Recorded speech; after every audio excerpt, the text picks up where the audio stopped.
Hello दोस्तों, cricket highlights and facts पर आपका स्वागत है। तो चलिए देखते हैं कि आज कौन सी टीम जीती और क्या हाइलाइट्स रहा। तो चलिए शुरू करते हैं आज की वीडियो। दिल थाम के बैठ जाइए। और आज की हमारी ये विस्तृत चर्चा महज एक क्रिकेट मैच का स्कोर कार्ड पढ़ने के बारे में बिल्कुल नहीं है। जी बिल्कुल नहीं।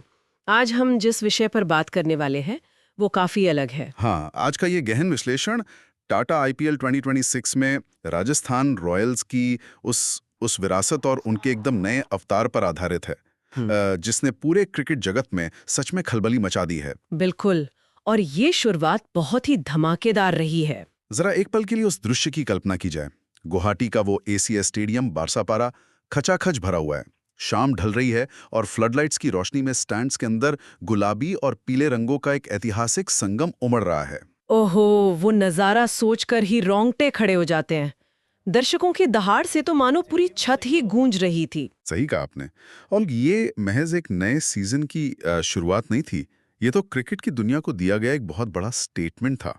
हाँ, और यही जो माहौल अभी बयां किया गया है ना, यही आज की हमारी इस चर्चा का मुख्य आधार है। आज हमारा मिशन ही यही है कि हम इस कहानी की उन गहरी परतों को खोलें।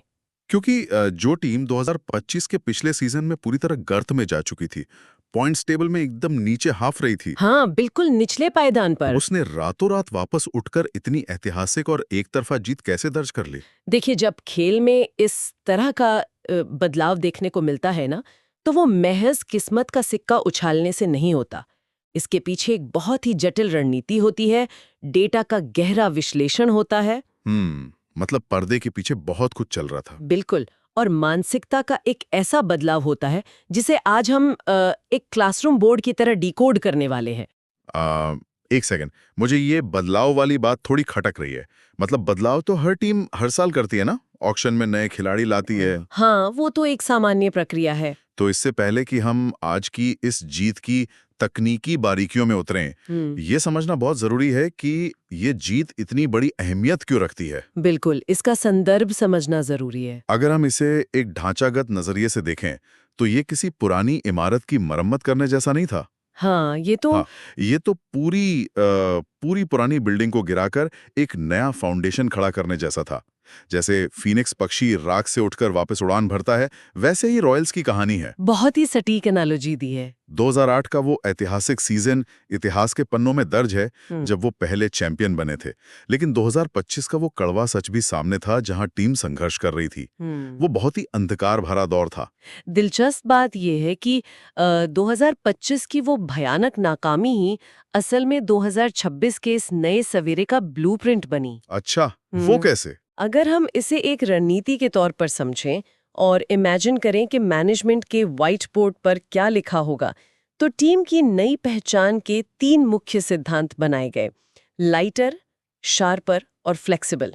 रुकिए रुकिए, मुझे माफ कीजिएगा, लेकिन लाइटर, शार्पर, फ्लेक्सिबल, ये तो सुनने में किसी किसी मल्टीनेशनल कॉरपोरेट कंपनी की पावर पॉइंट प्रेजेंटेशन जैसा लग रहा है। हाँ, सुनने में वैसे ही लगता है। मतलब एक क्रिकेट पिच पर जहां 150 किलोमीटर प्रति घंटे की रफ्तार से गेंद आ रही हो, वहां इस कॉरपोरेट जार्गन का क्या मतलब है?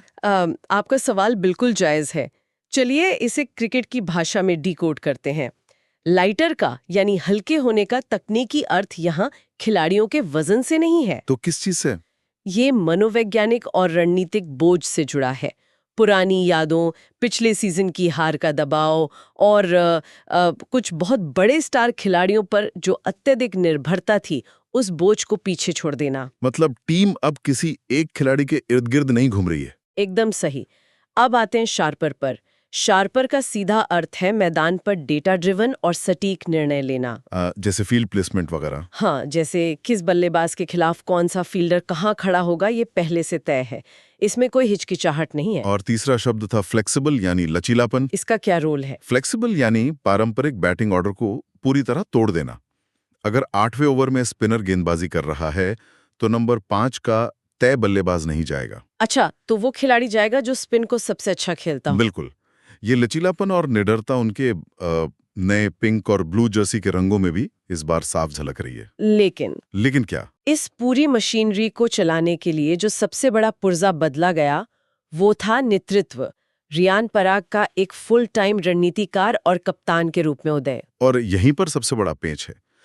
मैं इस बात को चुनौती देना चाहूंगा। बताइए, क्या शंका है इसमें? एक ऐसे खिलाड़ी को फुल टाइम कप्तान बनाना जो पिछले कई सीजन में अपनी निरंतरता के लिए जूझता रहा हो, जिसे सोशल मीडिया पर लगातार ट्रोलिंग का सामना करना पड़ा हो, ये एक बहुत बड़ा जुआ नहीं है?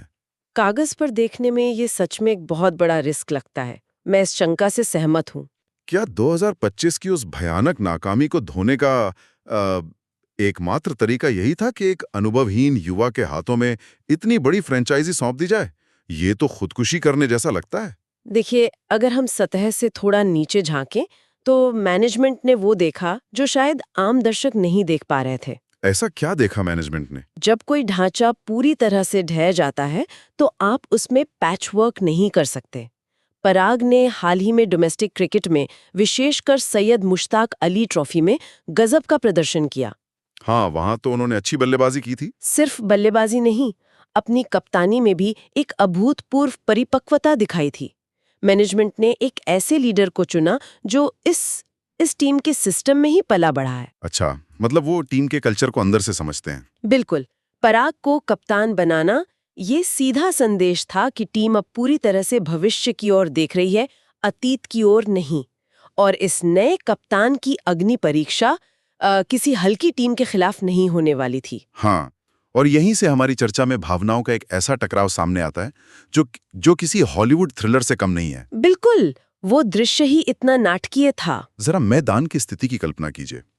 एक तरफ राजस्थान रॉयल्स की ये नई युवा टीम है जो एक नए कप्तान के नेतृत्व में अपना अस्तित्व साबित करने उतरी है। हाँ, और दूसरी तरफ चेन्नई सुपर किंग्स के डगआउट में खड़े हैं संजू सैमसन, पूर्व रॉयल्स कप्तान, एक लेजेंड जो अब उसी विरोधी टीम की कमान संभाल रहे हैं। ये बहुत ही इमोशनल मोमेंट था।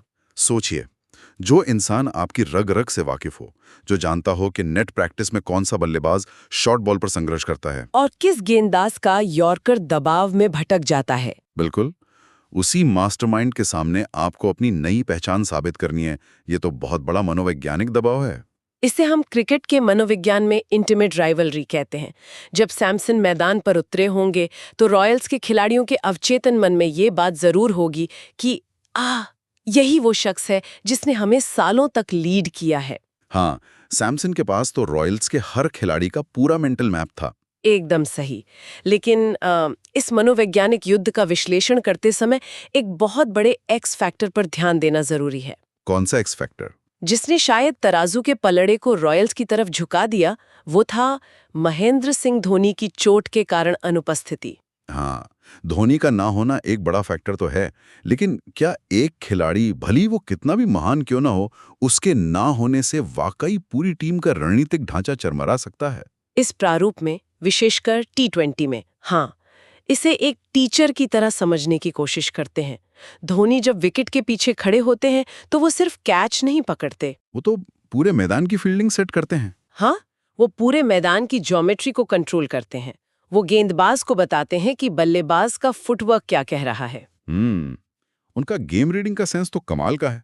तो उनकी चोट के कारण अचानक बाहर होने से चेन्नई के खेमे में, विशेषकर मध्यक्रम के ओवरों में, एक रणनीतिक शून्यता या वैक्यूम आ गया था। मतलब सैमसन के लिए अपनी नई टीम को बिना धोनी के मार्गदर्शन के संभालना और पुरानी टीम का सामना करना दोहरा दबाव बन गया। बिल्कुल। और इस मैच के ऐतिहासिक संदर्भ को देखें तो चेन्नई हमेशा से राजस्थान पर भारी पड़ती रही है। हाँ, उनका पलड़ा भारी रहा है। लेकिन इस एक तरफा जीत के बाद अब कुल 31 मुकाबलों में दोनों टीमें 16-16 की बिल्कुल बराबरी पर आ खड़ी हैं। तो भावनाओं और मनोवैज्ञानिक दबाव की ये भी साथ तो भिज गई थी, लेकिन असल में मैदान पर जब पहली गेंद फेंकी गई तो हालात क्या थे? ये सबसे दिलचस्प हिस्सा है। अगर मैं इसे एक एनालॉजी दूं तो ये ऐसा था जैसे रॉयल्स के इस पावर स्क्वाड ने विलोदी को एक ऐसे कमरे में बंद कर दिया जिसकी दीवारें लगातार सिकुड़ रही थीं। उन्होंने संजू सैमसन की चुनौती को पनपने ही नहीं दिया। बहुत ही शानदार एनालॉजी है। चलिए अब इसे कोच के नजरिए से इमेजिनरी बोर्ड पर ड्रॉ करके समझते हैं कि असल में मैदान पर हुआ क्या। चलिए समझते हैं। सबसे पहली और अहम चीज थी रॉयल्स की घातक गेंदबाजी और पिच का विज्ञान। गुवाहाटी के स्टेडियम की पिच रेड सॉइल यानी लाल मिट्टी से बनी है। अच्छा, लाल मिट्टी और काली मिट्टी वाली बात? हाँ, लाल मिट्टी की रासायनिक संरचना ऐसी होती है कि इसमें क्ले की मात्रा अधिक होती है। तो क्ले की मात्रा ज्यादा होने से गेंदबाज को क्या फायदा मिलता है? क्या ये गेंद को हवा में ज्यादा स्विंग कराती है? नहीं, स्विंग नहीं, बाउंस। लाल मिट्टी नमी को अपने अंदर बांध कर रखती है। अच्छा, नमी की वजह से। हाँ, जब तेज गेंदबाज इस पिच पर गेंद को पटकता है तो मिट्टी की कठोरता के कारण गेंद सतह पर दबने के बजाय एक टेनिस बॉल की तरह तेजी से और अप्रत्याशित रूप से उछलती है। इसे नेचुरल बाउंस कहते हैं। और रॉयल्स के गेंदबाजों ने इसका फायदा उठाया। बिल्कुल, उन्होंने इस लाल मिट्टी की नमी का जो मैकेनिकल फायदा उठाया है वो मास्टरी का सबूत है। तो मतलब उन्होंने कोई जादू नहीं किया, बस पिच की साइंस पर सही से इस्तेमाल किया। ठीक कहा आपने। जोफ्रा आर्चर ने जो शुरुआती झटके दिए उससे तो चेन्नई की कमर ही टूट गई। आर्चर का तो वो बाउंस ही खतरनाक होता है। हाँ, उनका रिलीज पॉइंट बहुत ऊंचा है और उन्होंने अपनी कलाई को सख्त रखकर गेंद की सीम को पिच पर हिट किया, जिससे गेंद टप्पा खाकर कभी तेज अंदर आई तो कभी गले तक उछल गई। एकदम सही। उनके आंकड़े देखिए, 4 ओवर में महज 19 रन देकर 2 विकेट। पावर प्ले में ऐसी इकोनॉमी से गेंदबाजी करना, ये तो बल्लेबाज का दम घोंटने के बराबर है। बिल्कुल, और उसके बाद नांद्रे बर्गर का वो कहर। हाँ, player of the match Nandre Burger. 4 over में 26 रन देकर 2 विकेट लिए उन्होंने। बर्गर ने एक अलग कोण का इस्तेमाल किया। बाएं हाथ के तेज गेंदबाज होने के नाते उन्होंने ओवर द विकेट आकर बल्लेबाजों को जगह ही नहीं दी। इन दोनों की इस जुगलबंदी का नतीजा ये हुआ कि चेन्नई जैसी मजबूत बैटिंग लाइनअप कोई लय ही नहीं पकड़ पाई। हाँ, पूरी टीम महज 19.4 ओवर में 127 रनों पर ढेर हो गई। ये तो सच में गेंदबाजी का एक मास्टर क्लास था। लेकिन 128 रन का लक्ष्य आधुनिक टी20 क्रिकेट में कोई पहाड़ नहीं होता है। बिल्कुल नहीं, ये तो बहुत मामूली स्कोर माना जाता है आज के दौर में। अक्सर ऐसे छोटे लक्ष्य का पीछा करते हुए टीमें कोई रिस्क नहीं लेती, आराम से सिंगल डबल लेकर जीत की तरफ बढ़ती हैं। हाँ, पुरानी सोच तो यही कहती है। लेकिन यहाँ रॉयल्स का रवैया कुछ और ही था। उन्होंने पावर प्ले के 6 ओवरों में ही बिना विकेट खोए 74 रन ठोक दिए। वो शुरुआत बहुत ही क्रूर थी। लक्ष्य छोटा था, फिर इतनी आक्रामकता क्यों? क्या ये ओवर कॉन्फिडेंस नहीं था? इसे ओवर कॉन्फिडेंस नहीं बल्कि स्मार्ट अडेप्टेबिलिटी कहते हैं। यहाँ पर आईपीएल के इम्पैक्ट प्लेयर रूल का गणित काम आता है। अच्छा, इम्पैक्ट प्लेयर का गणित, वो कैसे? देखिए, जब आपके पास एक अतिरिक्त बल्लेबाज डगआउट में बैठा हो तो विकेट बचाने की वो जो पारंपरिक सोच है ना, वो खत्म हो जाती है। मतलब खुलकर मारने का लाइसेंस मिल जाता है। बिल्कुल।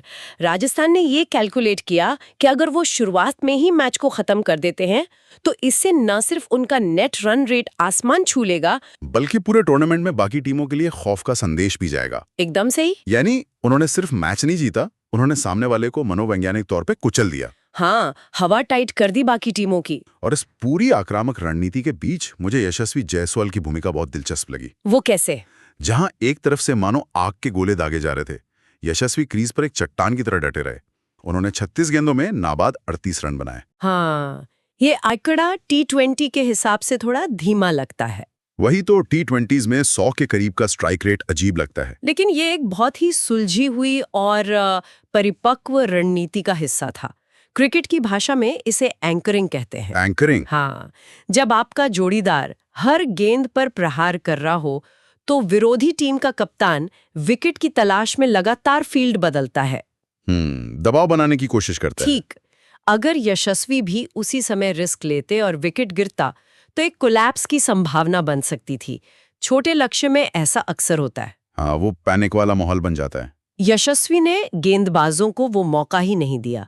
उन्होंने एक छोर को पूरी तरह सील कर दिया, जिससे दूसरे छोर के बल्लेबाज को खुलकर खेलने का पूरा लाइसेंस मिल गया। बिल्कुल। और यहीं से कहानी का सबसे दिलचस्प हिस्सा शुरू होता है। हाँ, यशस्वी ने एक छोर संभाला, लेकिन दूसरे छोर पर जो हुआ वो तो क्रिकेट के सामान्य नियमों के परे था।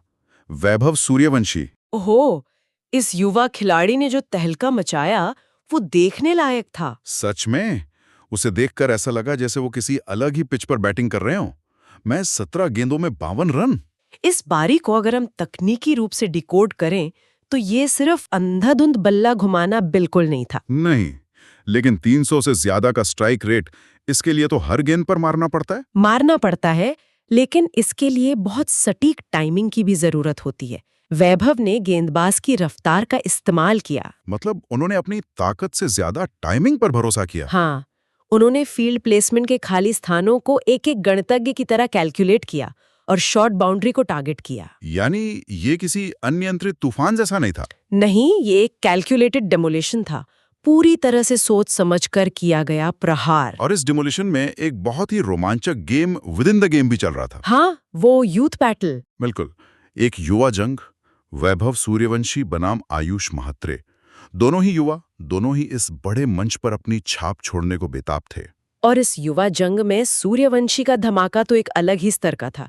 जब आयुष महात्रे गेंदबाजी करने आए तो सूर्यवंशी ने उन पर कोई रहम नहीं किया। एक भी गेंद नहीं बख्शी उन्होंने। उन्होंने महात्रे की गेंदों की लाइन और लेंथ को इतनी जल्दी पढ़ लिया कि गेंद के टप्पा खाने से पहले वो पोजीशन में आ चुके होते थे। और इसी का नतीजा था वो ऐतिहासिक रिकॉर्ड। केवल 15 गेंदों में 50 रन ठोककर आईपीएल इतिहास की तीसरी सबसे तेज 50 का रिकॉर्ड। कमाल का प्रदर्शन था वो। ये कोई आम आंकड़ा नहीं है, ये तो वीडियो गेम के चीट कोड जैसा लगता है। हाँ, ये माइलस्टोन इस बात का प्रमाण है कि T20 क्रिकेट का विकास किस तेजी से हो रहा है। बल्लेबाज अब बहुत निडर हो गए हैं। 15 गेंद का अर्धशतक ये बताता है कि आज का युवा बल्लेबाज गेंदबाज के दिमाग से खेल रहा है। वो ये इंतजार नहीं करता कि खराब गेंद आएगी तो मारूंगा। वो अच्छी गेंद को भी अपने फुटवर्क से खराब गेंद में तब्दील कर देता है। बिल्कुल, इस पारी ने ये साबित कर दिया कि रॉयल्स का नया युग डिफेंस के बारे में है ही नहीं, ये ऑल आउट अटैक के बारे में है। तो अगर हम इस पूरे महासंग्राम के अलग अलग टुकड़ों को जोड़कर एक बड़ा चित्र बनाएं, तो नतीजा ये निकलता है कि रॉयल्स ने 12.1 ओवर में ही लक्ष्य हासिल कर लिया। हाँ, और 47 गेंद शेष रहते हुए 47 गेंद शेष रहते हुए 8 विकेट से एक ऐतिहासिक जीत दर्ज की। ये सिर्फ 2 पॉइंट्स हासिल करना नहीं था। नहीं, ये तो बाकी 9 फ्रेंचाइजी के ड्रेसिंग रूम में खौफ का एक अलार्म बजाना था। सही कहा, सबको चेतावनी दे दी गई है। ये उसी शार्पर और फ्लेक्सिबल मानसिकता का परिणाम है जिसकी हमने शुरुआत में बात की थी। यानी जब आप अतीत का वजन उतारकर मैदान पर उतरते हैं। हाँ, जब आपका कप्तान एक स्पष्ट और निडर विजन के साथ टीम चलाता है और युवा खिलाड़ी बिना किसी डर के 15 गेंदों में मैच का रुख पलट देते हैं, तो नतीजे ऐसे ही ऐतिहासिक होते हैं। बिल्कुल, इस एक जीत ने राजस्थान रॉयल्स के लिए पूरे 2026 सीजन का टोन सेट कर दिया है। इसमें कोई शक नहीं है। तो इस गहन चर्चा को समेटते हुए यह कहना गलत नहीं होगा कि ये मैच सिर्फ एक स्कोर कार्ड का हिस्सा नहीं है। जी, ये एक नए युग का आगाज है। हम उन हजारों प्रशंसकों के जज्बे को नजरअंदाज नहीं कर सकते जो 2025 की निराशा के बावजूद जो टीम के साथ डटे रहे। हाँ, जो बारसापारा स्टेडियम में गुलाबी और पीले रंगों का सैलाब लेकर अपनी टीम के लिए अटूट आस्था के साथ खड़े रहे। वो समर्थन बहुत जरूरी होता है किसी भी टीम के पुनर्जन्म के लिए। पर्दे के पीछे मैनेजमेंट ने जो सर्जिकल बदलाव किए हैं, जो रातों की नींदें हराम की हैं, उन सब का फोकस अब एक लेजर बीम की तरह सिर्फ एक ही लक्ष्य पर टिक गया है, ट्रॉफी 2026। और वो नया सवेरा अब पूरी तरह से चमक रहा है। टीम ने कागज से निकलकर मैदान पर अपनी काबिलियत साबित कर दी है। हाँ, शुरुआत तो गजब की हुई है। अब असली चुनौती इस आक्रामकता और इस लय को पूरे 2 महीने के लंबे टूर्नामेंट में बरकरार रखने की होगी, क्योंकि विरोधी टीमें अब रॉयल्स को हल्के में लेने की गलती नहीं करेंगी। ये एक बहुत ही सटीक विश्लेषण था। खेल की इन गहरी परतों को खोलना हमेशा से रोमांचक रहता है। जी बिल्कुल, बहुत मजा आया इस विश्लेषण में। और इसी के साथ हम आज की इस विस्तृत चर्चा के अंत पर आ गए हैं। लेकिन जाने से पहले एक ऐसा सवाल जो शायद इस पूरे सीजन क्रिकेट जगत में गूंजता रहेगा। वो क्या है? क्या महज 17 गेंदों में 52 रन ठोकने वाला ये युवा सितारा वैभव सूर्यवंशी आईपीएल का अगला सबसे बड़ा ग्लोबल सुपरस्टार बनने जा रहा है?